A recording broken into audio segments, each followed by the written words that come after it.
श्रोताओं दाम नमस्कार, सत श्री अकाल। मैं मोहम्मद शाहनवाज आज फिर एक बार आपके सामने हाजिर हूँ। मेरे साथ है लोक समाज पार्टी के राष्ट्रीय अध्यक्ष श्री गौरीशंकर शर्मा एडवोकेट। शर्मा जी, 21 तारीख को भारत बंद का ऐलान हुआ और कहीं ना कहीं सफल भी माना गया। कई ऐसी पार्टियां थी जिन्होंने बढ़ चढ़कर हिस्सा लिया, जैसे समाजवादी पार्टी हुई और जेडीयू भी सुनने में आ रही है, बहुजन समाज पार्टी, और भी बहुत सारे दल थे। जेडी एक वहाँ की पार्टी थी, उन्होंने भी, कई पार्टियां ऐसी थी, छत्तीसगढ़ वालों ने भी इस पे बढ़ चढ़ कर हिस्सा जी लिया। क्या कहना है आपका इस पे? देखिए, जो 21 अगस्त को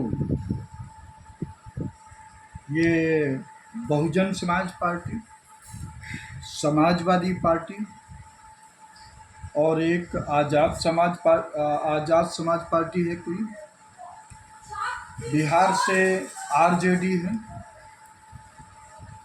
छत्तीस झारखंड से जेएमएम झारखंड मुक्ति मोर्चा पार्टी सहित कई दलों ने जो सुप्रीम कोर्ट का फैसला 1 अगस्त 2024 को 7 जजों का फैसला 6-1 के मुकाबले 6 जजों ने ये बहुमत से फैसला दिया कि कोटे के अंतर्गत कोटा होना चाहिए। ये शुरुआत कहाँ से हुआ है, शॉर्टकट में मैं इसमें बता देना चाहता हूँ कि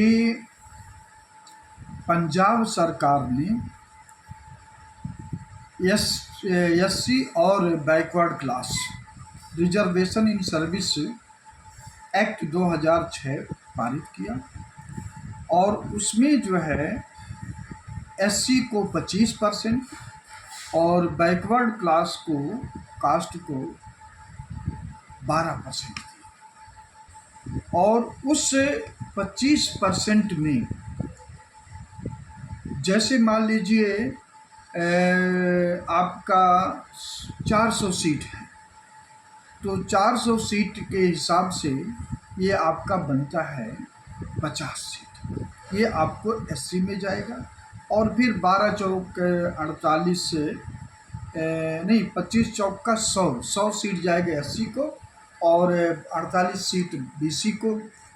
तो इस 100 सीट में पंजाब सरकार ने कहा कि 50% इनको, यानी 100 में से 50 सीट वाल्मीकि और मजहबी सिख को जाएगा। इस तरह से उन्होंने क्लासिफिकेशन किया।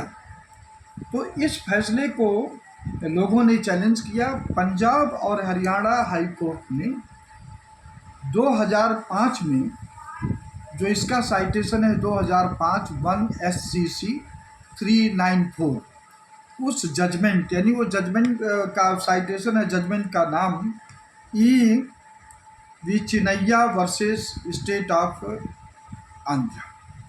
तो इस को फैसले को लेकर के कहे कि भाई उस फैसले में कोटे के अंदर कोटा नहीं माना गया था, तो इसलिए इसको हम नहीं मानते। तो हाई कोर्ट ने इसको कर दिया। सिमिलर नोटिफिकेशन हरियाणा सरकार ने किया, उसको भी पंजाब और हरियाणा सरकार ने, उसको हाई कोर्ट ने उसको रद्द कर दिया। फिर इसी प्रकार तमिलनाडु में सिमिलर नोटिफिकेशन हुआ। तो ऐसे मिला करके करीब कुल 23 लोगों ने इन तमाम नोटिफिकेशन को चैलेंज किया और सुप्रीम कोर्ट ने लंबी सुनवाई के बाद में 765 पेज का जजमेंट दिए और 1 अगस्त 2024 को फैसला दिए कि कोटे के अंतर्गत कोटा जस्टिफाइड है। 6 जजों ने, एक ने नहीं माना और उसमें एक प्रिंसिपल डेवलप कर दिए, क्रीमी लेयर का कंसेप्ट। क्रीमी लेयर का कंसेप्ट जो है, क्या है कि भाई क्रीमी लेयर जो रहेंगे उनको नौकरी नहीं मिलेगी। अब इसमें सरकार का जो सहयोग था क्रीमी लेयर का, वो चाहते थे कि क्रीमी लेयर का प्रिंसिपल इसमें डेवलप हो। तो उनका ये था कि जो एससी के लोग, एसटी के लोग डेवलप हो चुके हैं, एमपी हैं, आईएएस आईपीएस और भी किसके बड़े अधिकारी हैं, वो बन चुके हैं, वो उनके बच्चे जब आएंगे तो क्रीमी लेयर से बाहर हो जाएंगे, और बाकी SC ST के लोग अभी बहुत सारा हम यूपी, बिहार, छत्तीसगढ़, मध्य प्रदेश, झारखंड और अपना राजस्थान, फिर आपका हरियाणा जैसे राष्ट्र में प्रदेश में हम गए हैं, राज्यों में ऐसे बहुत सारे लोग हैं जिनका आज भी फूस का मकान है। तो उनके बच्चे कहाँ पढ़ पाएंगे? उनके तो वही जान गए कि जो इनको नौकरी मिलने वाली है ये क्रीमी लेयर से बाहर हो जाएंगे, बाकी लोग अपना नौकरी पाएंगे नहीं, उनके कुवत नहीं है। तो इसलिए जो SC ST का जो सीट रहेगा अपना खाली रहेगा और उसको जनरल से भर देंगे। इनकी मंशा सरकार की ये है। भले जजों की मंशा ये ना रहा हो, लेकिन सरकार की मंशा ये है। अब जब ये फैसला आया था तभी हमने इसका विरोध किया कि भाई क्रीमी लेयर का, कोटे के अंदर कोटा का हमने विरोध नहीं किया था। उसी समय हमने कई लोग आए थे, उनको मैंने अपना बयान दिया था लोक समाज पार्टी की तरफ से।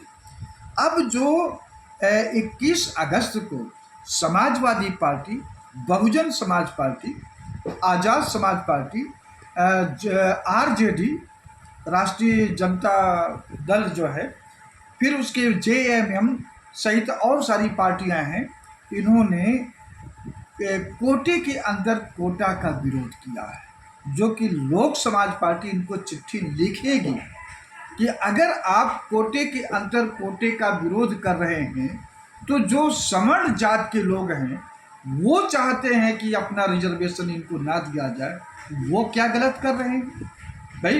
जो रिजर्वेशन जब नहीं था तो जो सत्ता की चलाने वाले लोग थे, बल्कि जब Indira Sahni versus union of India AIR 1993 SC 477 477 ये उसका साइटेशन, उस केस में 9 जज थे, 9 में 6 जज एक तरफ, 3 जज एक तरफ। उन्होंने माना था कि मंडल कमीशन जो पाया कि 100 में से OBC को, दलित को मात्र 1.5 नौकरी थी, यानी 200 में से 3 नौकरी थी।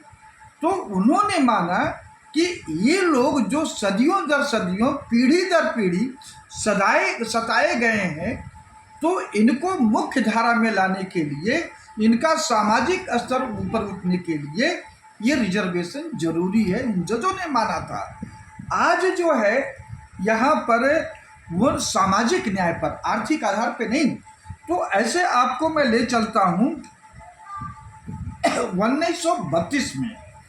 1932 में पूना पैक्ट हुआ था महात्मा गांधी और डॉक्टर भीमराव अंबेडकर में। उसमें जो है ये अंबेडकर जी चाहते थे कि SC ST के लिए अलग इलेक्टोरल सिस्टम हो, उनका अलग से चुनाव हो, और महात्मा गांधी चाहते थे अगर ऐसा हो गया तो हिंदू समाज जो है वो बहुत बढ़ जाएगा, और तभी उन्होंने SC को ST को हरिजन नाम दिया, और जो अनटचबिलिटी थी उसको समाप्त करने के लिए उन्होंने काफ़ी आंदोलन छेड़ा। तो उसमें उस समय का जो आधार था आर्थिक नहीं था, सामाजिक था। और आज भी आप देखिए, आज हम 1947 से लेकर के आज हम 2024 यानी 76-77 साल हो जा रहा है आज़ादी के। आज भी अगर कोई दलित का व्यक्ति घोड़े पर सवारी कर लेता है, उसका अपने घोड़ी पर बारात ले जाता है, कोई मोछ रख लेते हैं, तब जो है ये सत्ता के चलाने वाले लोग, खासकर ये जो घटना घटी है नरेंद्र मोदी के टाइम पर हुई है। नरेंद्र मोदी, अमित शाह एक शब्द भी ऐसी घटना पर नहीं बोले हैं। और जो जजेज जो आज क्रीमी लेयर का कंसेप्ट डेवलप किए हैं, वो पहले देश के नागरिक हैं, जज बाद में हैं, और उन्होंने कभी भी ऐसी घटना पर एक आवाज़ नहीं उठाया। ये भारतीय संविधान में शोषण के खिलाफ ये संवैधानिक अधिकार है, मूलभूत अधिकार है देश को, नागरिकों को, जजों को भी अधिकार है, उनको आवाज़ उठाना चाहिए था, लेकिन ये लोग नहीं उठाए। तो जहाँ पर सामाजिक व्यवस्था ऐसी है वहाँ पर क्रीमी लेयर का कंसेप्ट सही नहीं है, गलत है। क्रीमी लेयर का कंसेप्ट लोक समाज पार्टी विरोध करती है। रही बात समाजवादी पार्टी के जो मुखिया हैं, सुप्रीमो, वो अध्यक्ष नहीं सुप्रीमो हैं, वो जो 21 तारीख को विरोध किए हैं, उनको डर ये है, आरजेडी को डर ये है कि अगर आज जो हम इसको SC ST के कोटे के अंतर कोटे को हम जनता में बरगलाएंगे नहीं, तो कल हमारे इस OBC के लोगों में भी अति पिछड़ा का कंसेप्ट चालू हो जाएगा, जिससे जो दबंग जातियां हैं जिनकी वो रहनुमाई कर रहे हैं उनका रिप्रेजेंटेशन घट जाएगा। और इसलिए ये इनके मुलायम सिंह के लड़के अखिलेश जी और लालू जी के लड़के तेजस्वी, इन सब ने कहा कि ये तो हम लोगों को बांट रहे, ये फैसला बांट नहीं रहे, बहुत निर्णय किए, सही निर्णय किए कोटा के अंतर कोटा, कि जो ऐसे देखिए इस उत्तर भारत में 2-3 जातियां, पिछड़ी जातियां ऐसी जो खेतिहर हैं, वो उनके पशु धन इतने ज़बरदस्त हैं, उनसे कमाई होती है। और जो अब तक जो सत्ता आया है लालू जी के माध्यम से और इनके मुलायम सिंह के माध्यम से, ये लोग तो संगठन से भी काफ़ी स्ट्रांग हो चुके हैं। तो जब इनका सामाजिक स्तर बढ़ चुका है, आर्थिक स्तर बढ़ चुका है, सामाजिक आर्थिक आपको न्याय हो चुका है, तो आपको क्यों रिजर्वेशन की ज़रूरत है? और रही बात तो ये लोग अपना वो कर रहे हैं, ऐसे आपको वहाँ चले जाइए, बिहार में पासवान है, वो काफ़ी डेवलप हैं, इधर राजस्थान में चले जाइए, मीना है, वो काफ़ी डेवलप हैं।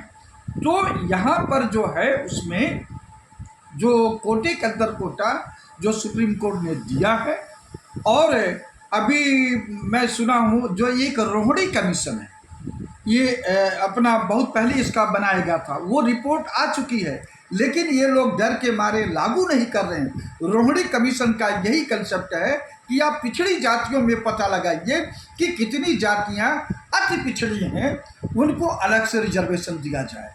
तो ये दबाए हुए हैं। तो ये जो है अखिलेश, खास करके तेजस्वी, इनको डर ये है कि अगर हम जनता को बरगलाएंगे नहीं तो हमारा जो हक है वो कम हो जाएगा हमारी जातियों का। तो ये लोग अब प्रदेश स्तर के, राष्ट्रीय स्तर का नेता तो कभी बने नहीं हैं, ना बन पाएंगे। और प्रदेश स्तर के जो नेता हैं, इस 21 अगस्त 2024 के भारत बंद के आंदोलन जो कोटे के अंदर कोटा विरोध करके सिद्ध कर दिया कि वे जो है सिर्फ समाज के नेता नहीं है, सिर्फ एक जात के नेता हैं। चाहे अखिलेश जी हो, चाहे ये अपना ये तेजस्वी हो, चाहे मायावती जी हो, चाहे आज़ाद समाज के जो कोई रावण या अहिरावण उनको कहते हैं, क्या है उनको, उन्होंने भी शायद मैंने किसी के मुंह से सुना है, मुझे तो अपना समाज नहीं देखना, चंद्रशेखर जी, मुझे अपना समाज देखना है। जब तुमको अपने समाज देखना है तो काहे को ये पॉलिटिकल पार्टी बनाए हो? क्यों लोगों से, दूसरी जातियों से वोट मांगते हो? इनको तो जो इस तरह से किए हैं, मैं तो ये निर्वाचन आयोग से कहूँगा कि आप कानूनी जन से लेकर के इनके पर कानूनी कार्रवाई किया जाए कि आप लोग जब इस तरह के हो, एक जाति का आप समर्थन करते हैं, तो काहे को जो आप पार्टी बनाए हुए? पार्टी तो सबकी है, सबके लोगों की है, तो सबके लोगों का जो निर्णय है, जो हित में है, उस पर आप लोग काम कीजिए। तो लोक समाज पार्टी इस जो है सिस्टम को जो सुप्रीम कोर्ट ने कोटा किया, उसका तहे दिल से स्वागत करती है, लेकिन क्रीमी लेयर का कंसेप्ट का हम विरोध करते हैं। और जो पिछड़ी जातियां हैं, देखिए आज भी ऐसे बहुत सारे लोग हैं, पिछड़ी जातियों को यही समाज के लोग जो हैं इनको शूद्र कहते थे। बहुत सारी जातियां काम करने वाली हैं, कुछ पशुधन के पालक जातियां हैं, जैसे ये अपना आप जो विरोध किए हैं आज इसमें लेकर के, तो इनको पढ़ने नहीं दिया जाता था, इनको कॉलेज में नहीं जाने देता। अंबेडकर साहब का सबके सामने है कि उनको पीछे बैठाया जाता था, जो क्लासरूम में पानी होता सामूहिक उसको पीने नहीं दिया जाता था। तो जो इतना अत्याचार सामाजिक अत्याचार हुआ है वो 76 साल में कैसे समाप्त हो जाएगा। खास करके नरेंद्र मोदी के शासन में जहाँ पर ये अत्याचार पर रहते हैं, चुप रहते हैं, अपना मौन धारण कर लेते हैं। हाँ, जब वोट लेने का आता है तो सभी हिंदू सभी को कांवड़ में लगा देते हैं, कांवड़ जाओ, लेकिन पढ़ने नहीं देंगे, सब नौकरी नहीं देंगे। इनका तो यही निजीकरण ठेकेदारी क्यों किया गया? निजीकरण ठेकेदारी का कंसेप्ट इनका यही है कि न रहेगा बांस न बजेगी बांसुरी, और सरकारी नौकरी रहेगी नहीं, ये ठेके पर काम करेंगे। ये लोग अपना हिंदू मुसलमान मंदिर मस्जिद में फंसे हैं और फंसा दिए हैं, ये लोग सफल हो गए हैं। लोक समाज पार्टी इस वर्तमान भारत सरकार का जो रवैया है उससे सहमत नहीं है। लोक समाज पार्टी का व्यू मत संविधान सम्मत है, जिसमें सबको बराबरी का हक, चाहे अपना पढ़ने का अधिकार हो, चाहे अपना सरकारी नौकरी का अधिकार हो, चाहे व्यापार का अधिकार हो, किसी भी क्षेत्र में बराबरी का अधिकार, समानता का अधिकार, मानवता का अधिकार। और बल्कि ये देख लीजिए, पिछले 5,000 सालों में ये भारतीय संविधान एक ऐसा ग्रंथ है जहाँ पर समानता का बात होती है, मानवता की बात होती है, बराबरी की बात होती है, और किसी धर्म में किसी उसमें नहीं है। सिर्फ ये भारत का संविधान जो है ऐसा किया गया है। मेरा सवाल था शर्मा जी, जब कांग्रेस सरकार थी 2014 से पहले जी, तो उन्होंने 2011 के आसपास एक राजेंद्र सच्चर जी ने जिसको सच्चर कमेटी बोला जाता था, वो बनाई गई, और उसमें ये बताया गया है कि उन्होंने जब जांच में उन्होंने अपनी जो रिपोर्ट पेश की, उन्होंने कहा कि अगर बहुत जल्द कांग्रेस सरकार, ये केंद्र सरकार दलितों को, दलित जो समाज है, दलित समाज से ज़्यादा अगर कोई ख़राब इस टाइम हालत खस्ता है तो वो मुस्लिम समाज की है। अगर इसको जल्दी आरक्षण नहीं दिया गया तो दलित से भी बदतर हालत हो जाएगी। बिल्कुल सही। वो सच्चर्स कमेटी का जो रिपोर्ट है वो बहुत ही बारीकी से अध्ययन करके समाज में लोगों के पास जा कर के पाए कि मुस्लिम वर्ग का बहुत बड़ी आबादी एक दम जानवर की तरह मैं नहीं कहते, लेकिन बहुत निम्न स्तर पर है। तो उनको आगे बढ़ाने के लिए शिक्षा पर उन्होंने जोर दिया, और उनको अलग से भी रिजर्वेशन की बात कही। तो देखिए, ये मगर इस पर तो कोई सरकार काम ही नहीं करे, ना कांग्रेस ने करा, ना भाजपा सरकार कर रही है। तो कांग्रेस तो एक वोट लेने वाली पार्टी बनी, वो नेहरू से लेकर के शास्त्री इंदिरा गांधी तक जो है ये देश की पार्टी थी। बाकी जो कांग्रेस आई वो तो सिर्फ कुछ दबंग जातियों का कब्जा हो गया, कुछ नहीं, मुर्ख बनाओ और सत्ता पे काबिज रहो, वही भाजपा कर रही है। तो सच्चर कमेटी का भी हम रिस्पेक्ट करते हैं, और चूँकि जब तक सभी के लोगों को आप साथ लेके चलेंगे नहीं, सबको बराबरी का हक नहीं देंगे, और आप भेदभाव करते रहेंगे, भारत विकसित नहीं हो सकता है। भारत का जो आप चाहते हो कि कर्म कांड में देश को ले जाए, कहीं भी धर्म कांड और पाखंडवाद से देश नहीं बढ़ा करा है। जो भी देश अपने बच्चों को, अपने देशवासियों को पढ़ने के लिए जागृत किए हैं, पढ़ने का अवसर दिए हैं, उनको किए हैं, वही देश देखिए आगे बढ़े, विकसित हुए। चाहे यूरोप कंट्री हो, चाहे अमेरिकन कंट्री हो, सबसे ज़्यादा आविष्कार वही हुए हैं। और जो एशिया कंट्री में जहाँ पाखंडवाद की अपना प्रधानता थी, वहीं के वहीं पड़े हुए हैं। चाइना को छोड़ करके, चाइना बौद्ध को माना, वो आगे बढ़ गया। बहुत बहुत शुक्रिया। तो ये हमारे साथ थे गौरीशंकर शर्मा एडवोकेट, और अपने विचार रख रहे थे।